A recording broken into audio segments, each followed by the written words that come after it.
Hello, Rama Pupodu. Hope all are in good health, feeling great, wonderful, having a happy and peaceful life.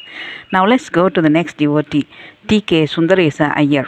Every second we spend hearing or reading about the old devotees of Bhagavan, we naturally walk in their footsteps and we move closer to that same Arunachala, the self in whom they were reabsorbed.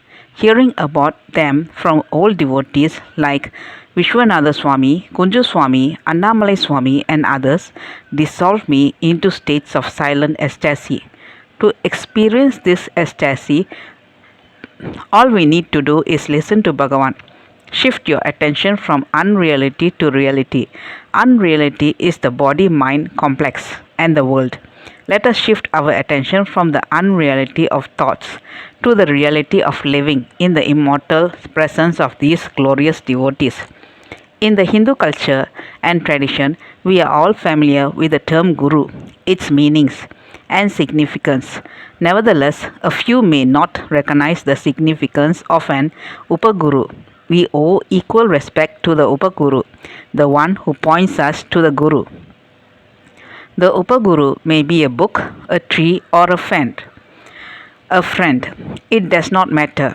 The Upaguru and the Guru are to be looked upon with equal regard and reverence. We are as indebted to the Upaguru as we are to the Guru. I happen to have two Upagurus. My first Upaguru is my mother. My first memory is of the time when I was 1.5 years old. I was in the cradle and my mother was singing a lullaby, a Ramana lullaby. Every time she wanted to make me sleep, she sang that Ramana lullaby. When I close my eyes and pay attention to my heart, even now I can hear my mother singing that lullaby. She sowed the seeds of my devotion to my master. When I was a crawling baby, she would seat me in front of Bhagavan. When I grew up, she would tell me every day, go and prostrate before Bhagavan. Look at his eyes and receive his blessings. When I began school and shared any episode with her, she would say, go and tell Bhagavan. If I got a new pen, my mother would say, go and show it to Bhagavan. Place it in his hand and receive it back. Until she died, this loving mother's one commandment to me was, Bhagavan is enough for you. You need nothing else.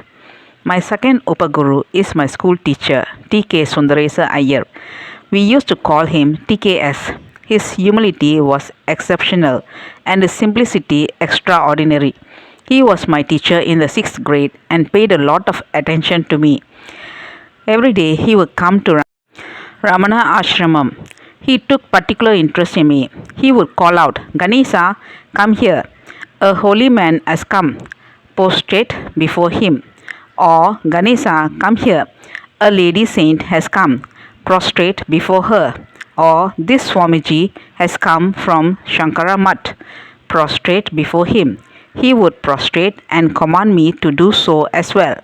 So much so that some people in Ramana Ashramam would object to this and say, TKS is a crazy man and he is making Ganesan crazy too. He makes him prostrate before eccentric people, saying that they are all holy saints and sages. I believe it is the extraordinary grace of my master, Bhagavan, which guided me to TKS, my teacher. Later, when I grew up, it was he who introduced me to the sages and saints of India, either in the body or without the body. It was he who directed me to Swami Ramdas. TKS had this intuition that Swami Ramdas would guide me. Swami Ramdas saw that his spiritual higher, Mother Krishnabai, was the one to guide me all my life. There were a few living saints, like Trichy Swami. Even when he was almost unknown, TKS would make me prostrate before him. When Yogi Ram Surakumar was absolutely unknown in Tiruvannamalai, he would sit in silence with TKS for hours. One day, TKS, pointing at Yogi, told me, Ganesa, here is a Siddha Purusha. Give him some food. He is hungry. I ran to the kitchen, brought food and offered it to Yogi. The only process by which the spiritual heart opens up is that when which my master Bhagavan Sri Ramana Maharishi described. It is like a lotus bud in which the petals have to be open. Only when the petals open can you have spiritual experiences. Reading scriptures or practicing spiritual disciplines cannot open these petals. No yoga can open it. Only the look, the proximity, and the blessings of holy people who have already trodden the path works. Just by one look, they can make one petal open in your heart. This is not just an euphemism. For me, each petal was opened by contact with a particular master. Once I asked TKS when we have Bhagavan as our teacher, why are you directing me to saints? He gave me this beautiful clarification. Bhagavan is the vast ocean. He is the cosmic consciousness, while all the sages and saintly people are like rivers. Where do you stand, Ganesan? I want you to be at least a drop of water. You come to know yourself to be a drop of water only when you recognize the love of the rivers, rivulets, and streams that actually take you to the ocean, the ultimate end of all movement of water.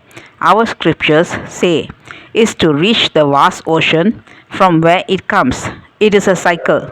To be a part of the ocean, you must become conscious that you are already a drop of water. The drop of water has to merge with rivers to reach the ocean. A drop of water will not otherwise be able to be the ocean. This teacher taught me humility, silence, and the greatness of sages and devout people. Without recognizing the greatness of saintly people, humility will not come because one will be dominated by the worldly mind. It was he who revealed to me for the first time that Arunachala is Ramana and Ramana is Arunachala, the self. TKS came to Bhagavan in 1903 when Bhagavan was in Virupaksha cave. He was then just 12 years old. One of his relatives told him, Lord Arunachala himself is seated in human form in Virupaksha cave. In those days, Bhagavan was mostly in silence. Rarely would he utter a word or two. When TKS came, Bhagavan, who had his eyes closed, opened them and blessed him with a glance of grace. Later, TKS told me, it was not a human body that I saw. It was a living statue of burnished gold. Bhagavan looked at me. There were about 10 people around him singing Tamil songs when Bhagavan very compassionately looked at me and asked, won't you sing a song for me? It was a surprise for everyone else because Bhagavan was mostly in silence and rarely asked for anything. A thrilled TKS sang a song by the saint Sundarar, one of the 63 saints about whom Bhagavan had read in Periya Puranam. The translation of the song is, no other support do I have except your holy feet. O Lord, by holding on to them, I shall win your grace. Ancient sages have sung your praises. O Lord, grant me the boon that my tongue should constantly repeat your sacred name, even if my mind strays away. When TKS finished, Bhagavan was very happy. He said, yes, yes, that is what should be done. This became the first Upadesa for this 12-year-old boy. All his life, until his last moment, he carried with him 3 or 4 books containing hundreds of Tamil songs composed by saints and sages. This first Upadesa was his guiding light. Every day, this boy would go to Virupaksha cave and spend time with Bhagavan. In the course of time, he became a teacher. He began to have doubts about his spiritual development. One day, he felt, why should I go and be with this saint? I am not improving at all. There is no perceptible change in me. For 3 months, he did not go to Bhagavan. One night, he woke up and saw his pillow wet with tears. He felt, oh, I miss my Guru. Early in the morning, he ran up the hill. Bhagavan, who was now staying in Kanda Ashramam, stepped out just then and waited for TKS. When TKS saw Bhagavan in the distance, he could not control his emotions. He ran crying. fell at his feet, and drenching them with his tears said, Bhagavan, please forgive me. Bhagavan lifted him and said, This is the 100th day. Bhagavan had been counting. It is 100 days since you came. What happened to you? TKS replied, Bhagavan, I am sorry. I have not come. I have done a foolish thing. But Bhagavan, I did not see any improvement within me, and I did not feel any benefit of by coming and sitting with you. Bhagavan said, Well, that is all right. You did not see any benefit, but did you not feel the loss? Recollecting this, TKS told me, We go to Bhagavan not to have any benefit from him. Without him, we have no life whatsoever. We should not miss the opportunity of having this bliss within our heart. Otherwise, we will miss that. Because of his meager income as a school teacher, TKS could afford to take only a small quantity of sugar candy or puffed rice as an offering to Bhagavan. One day he did not even have that much. Sad, he went empty-handed and fell at the feet of Bhagavan. Bhagavan, I am so unhappy. I do not have any money, so I could not bring you any offering. Bhagavan smiled and said, Why? You brought the most important thing. Everything else is unimportant. TKS was puzzled. You brought yourself, declared Bhagavan. The case in point here is that you should never exclude yourself from the spiritual journey. It is very easy to extol the Guru and his teachings. In the process, you should never exclude yourself. You are equally important. As the days passed, he was often filled with doubts. Once he asked Bhagavan, What is that one thing, Bhagavan, knowing which all doubts are resolved? Bhagavan replied, Know the doubter. If the doubter be held, the doubts will not arise.